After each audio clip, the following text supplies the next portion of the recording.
femme du Maroc, citadine, Seyidati, etc., etc. Alors après, on est passé à un affichage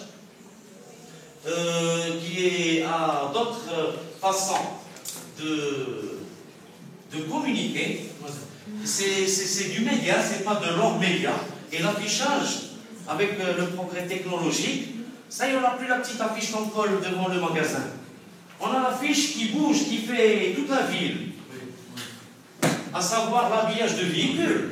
Maintenant, vous avez les entreprises qui habillent leurs véhicules de distribution en marque et en couleur, ou même avec un produit. Eh bien, c'est une affiche géante et mobile. C'est du média. Parce qu'elle peut faire Casa-Tanger, faire, je ne sais pas, une livraison Casablanca-Fès, là où vous voulez. Vous avez, regardez, remarquez là-haut. Vous avez l'affichage géant ou mural. Alors, c'est quoi? C'est une sorte de bâche. C'est d'impression numérique. C'est arrivé au Maroc depuis les années 2000. Il y avait une seule société, entreprise à Casablanca, qui faisait cette impression numérique. Maintenant, il y en a dans tous les coins de rue, même dans les petites caves. Comme quoi ça marche. C'est un domaine qui est prospère. Et vous avez le panneau sucette, c'est le petit là. Ça s'appelle un panneau sucette. D'accord? Et ça rentre dans le cadre de ce qu'on appelle les trois. Vous avez l'unipole. L'unipole, il fait 16 mètres sur 4. C'est immense, c'est géant. Alors, c'est un affichage urbain qui se passe généralement dans les villes, dans les sorties des aéroports, les zones où il y a beaucoup de passages. D'accord? Pour toucher le maximum de gens, c'est pour avoir une grande audience. On parle là d'audience. Les gens, par exemple, il y a maintenant de nouvelles techniques, l'audimétrie. Vous savez ce que c'est que l'audimétrie? Alors, l'audimétrie, je vous invite à faire, après, je vais parler brièvement des recherches sur Internet. Vous allez les trouver. L'audimétrie, c'est-à-dire qu'on prend un panel, un échantillon représentatif de la population, c'est-à-dire qu'on prend ce qu'on appelle les classes socio-professionnelles proportionnellement. Par exemple, au Maroc, nous sommes 50 millions, je dis n'importe quoi. J'en ai, vous savez ce que c'est que les classes socio-professionnelles? CSP. C'est-à-dire, on va classer les gens par la rentabilité d'Yellow, ce qu'ils font rentrer leur salaire ou leur revenu. D'accord? Il y en a qui gagnent beaucoup, qui gagnent moyennement, qui gagnent un petit peu et qui gagnent trop peu. C'est ce qu'on appelle les classes socio-professionnelles. On a classé la classe socio-professionnelle par la classe A. C'est les gens qui gagnent, et ça dépend de chaque pays, hein, qui gagnent d'un montant, par exemple, je dirais, supérieur à 20 000 dirhams, c'est la classe A. Ceux qui font entre 15 000 et 20 000 dirhams, j'allais dire, les gens dont le revenu est entre 15 000 et 20 000 dirhams, je vais les appeler la classe B. Vous avez la classe C qui font de 10 à 15. Vous avez la classe C qui fait de 5 000 à 10 000. Et je dirais ceux qui font moins de 2005 ou le SMIC, c'est la classe D. C'est ce qu'on appelle les classes socio-professionnelles. Donc je prends un échantillon représentatif, comme je viens de vous dire, et je fais mon échantillon pour vous expliquer ce que c'est que l'audimétrie. On leur donne, ça ne se fait pas au Maroc malheureusement, c'est pas encore arrivé au Maroc. C'est pour mesurer l'impact de l'audience. L'audience, c'est l'ensemble des gens qui regardent la télé.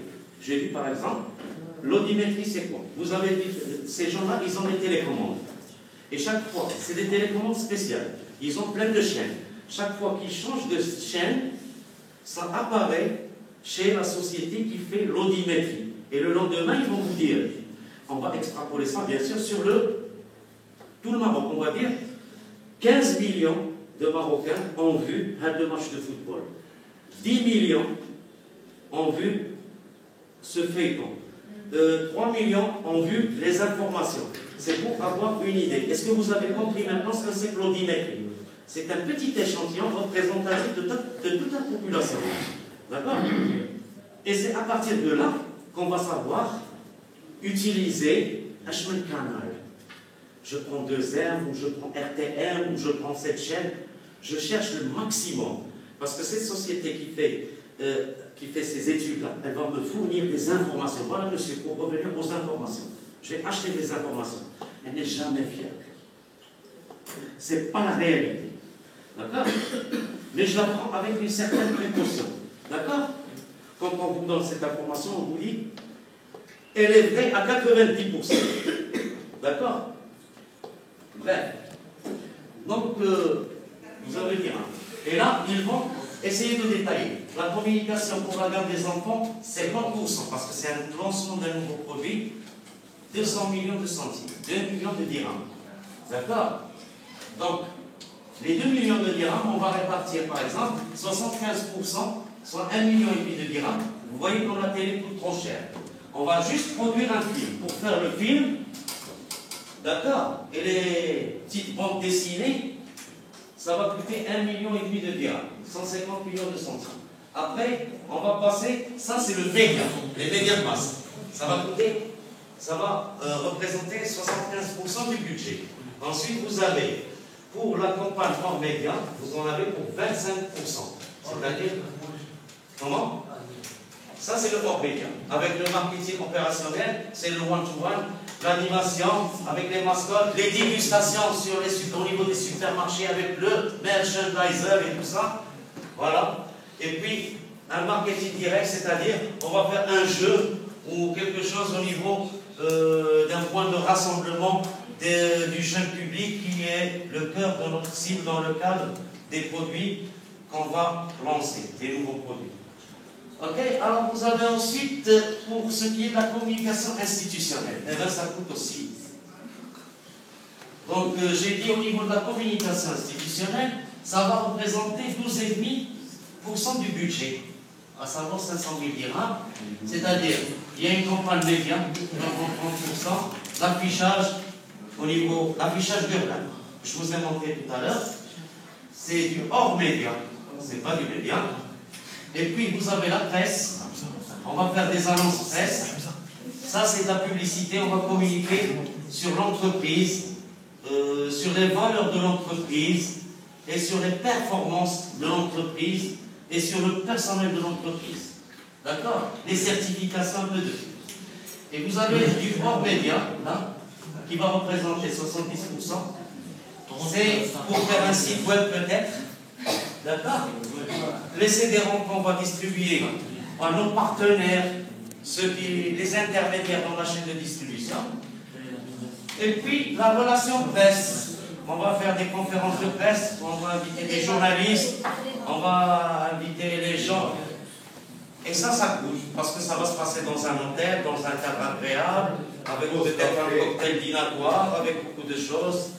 Et puis, voilà. On revient vers le détail. Là, c'est un détail du détail, d'accord? Les grands traits, j'en ai parlé, et là, il y a un merci qui est au milieu de votre logo. Et je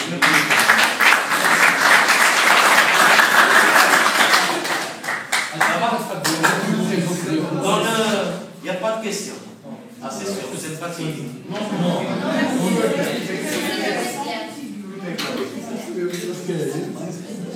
Vous posez des questions là-dessus, hein. C'est pas mal de questions. Ben, je vous libère. Je vous dis à la prochaine.